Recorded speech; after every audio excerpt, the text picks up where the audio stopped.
insistent, and in the end they consented. Ellis came up with the solution to their problem immediately. The bomb should have a radio-controlled arming device, he said.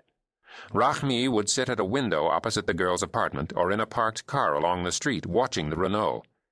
In his hand he would have a small radio transmitter the size of a pack of cigarettes, the kind of thing one used to open automatic garage doors. If Yilmaz got into the car alone, as he most often did, then Rahmi would press the button on the transmitter, and a radio signal would activate a switch in the bomb, which would then be armed and would explode as soon as Yilmaz started the engine. But if it should be the girl who got into the car, Rahmi would not press the button, and she could drive away in blissful ignorance. The bomb would be quite safe until it was armed. No button, no bang, said Ellis. Rahmi liked the idea and asked Ellis if he would collaborate with Pepe Gozzi on making the bomb. Sure, said Ellis. Then there was one more snag. I've got a friend, Rahmi said, who wants to meet you both, Ellis and Pepe. To tell the truth, he must meet you. Otherwise the whole deal is off, for this is the friend who gives us the money for explosives and cars and bribes and guns and everything. Why does he want to meet us? Ellis and Pepe wanted to know. He needs to be sure that the bomb will work, and he wants to feel that he can trust you, Rahmi said apologetically. All you have to do is bring the bomb to him and explain to him how it will work, and shake his hand and let him look you in the eye. Is that so much to ask for the man who is making the whole thing possible? It's all right with me, said Ellis. Pepe hesitated. He wanted the money he would make on the deal. He always wanted money, as a pig always wants the trough. But he hated to meet new people. Ellis reasoned with him. Listen, he said, these student groups bloom and die like mimosa in the spring, and Rahmi is sure to be blown away before long. But if you know his friend, then you will be able to continue to do business after Rahmi is gone. You're right, said Pepe, who was no genius but could grasp business principles if they were explained simply.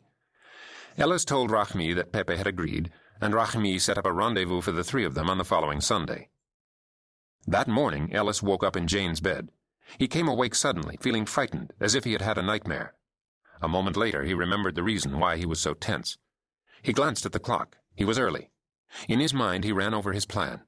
If all went well, today would be the triumphant conclusion to more than a year of patient, careful work, and he would be able to share that triumph with Jane, if he was still alive at the end of the day. He turned his head to look at her, moving carefully to avoid waking her. His heart leaped, as it did every time he saw her face. She lay flat on her back, with her turned-up nose pointing at the ceiling, and her dark hair spread across the pillow like a bird's unfolded wing. He looked at her wide mouth, the full lips that kissed him so often and so lusciously. Spring sunlight revealed the dense blonde down on her cheeks. Her beard, he called it, when he wanted to tease her. It was a rare delight to see her like this, in repose, her face relaxed and expressionless. Normally she was animated, laughing, frowning, grimacing, registering surprise or skepticism or compassion. Her commonest expression was a wicked grin, like that of a mischievous small boy who has just perpetrated a particularly fiendish practical joke. Only when she was sleeping or thinking very hard was she like this. Yet this was how he loved her most, for now, when she was unguarded and unself-conscious, her appearance hinted at the languid sensuality that burned just beneath her surface like a slow, hot, underground fire. When he saw her like this, his hands almost itched to touch her. This had surprised him. When he had first met her, soon after he came to Paris, she had struck him as typical of the kind of busybody always found among the young and the radical in capital cities, chairing committees and organizing campaigns against apartheid and for nuclear disarmament, leading protest marches about El Salvador and water pollution, raising money for starving people in Chad, or trying to promote a talented young filmmaker. People were drawn to her by her striking good looks, captivated by her charm, and energized by her enthusiasm. He had dated her a couple of times just for the pleasure of watching a pretty girl demolish a steak, and then, he could never remember exactly how it happened, he had discovered that inside this excitable girl there lived a passionate woman, and he had fallen in love. His gaze wandered around her little studio flat.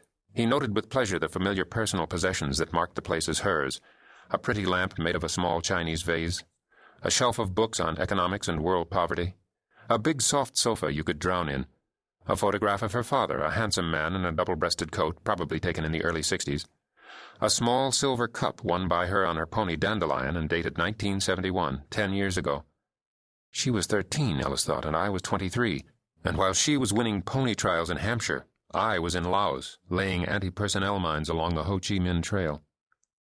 When he had first seen the flat almost a year ago, she had just moved here.